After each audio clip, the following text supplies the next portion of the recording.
Television Lede Yorùbá. O tema de hoje é sobre ìtẹ̀léǹtẹ̀lé tí àwọn ìṣẹ̀lẹ̀ ní àsìkò, sequência temporal.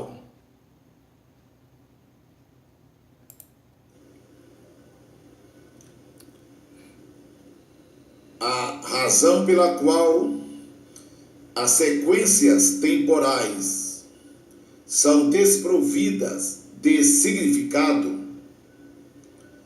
é que esse procedimento de construção tem início antes mesmo que a matéria se materialize. O físico quântico dá a esta o nome de fase da pré-matéria, a função de onda quântica. Essa função é muito bem calculada, mas não é matéria. Nada é realmente. As ondas quânticas podem mover-se e realmente o fazem muito rapidamente.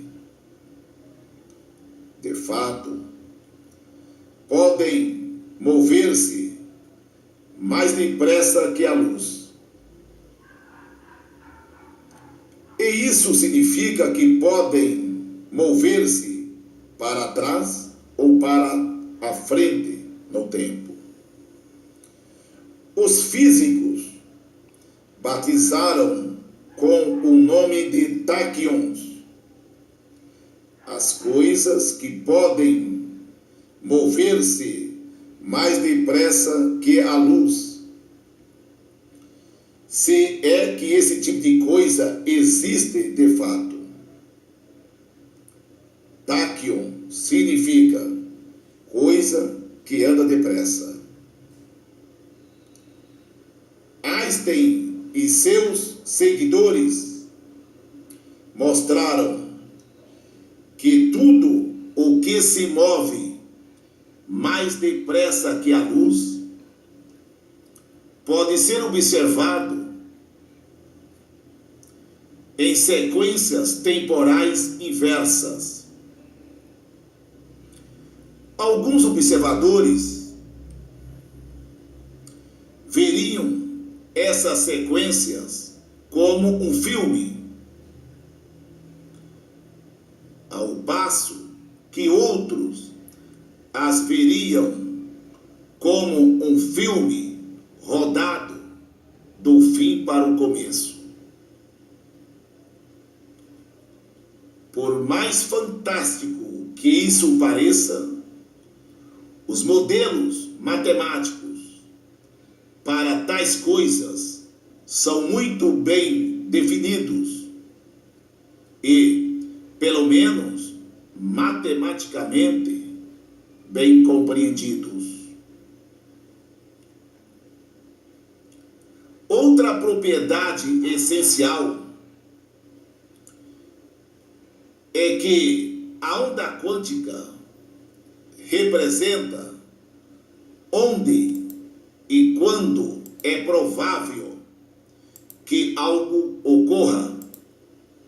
Em outras palavras, é uma medida da probabilidade de ocorrência de um evento.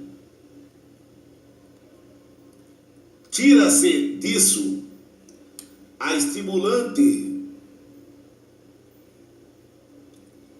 ideia de que essa probabilidade não existe apenas em nossas mentes, mas também se movimenta no espaço e no tempo.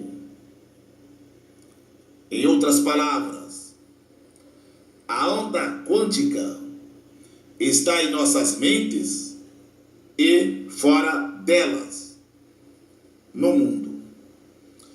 A onda quântica, em suma, é uma onda de probabilidade que se move mais depressa que a luz e conecta nossas mentes com o mundo físico. Axé.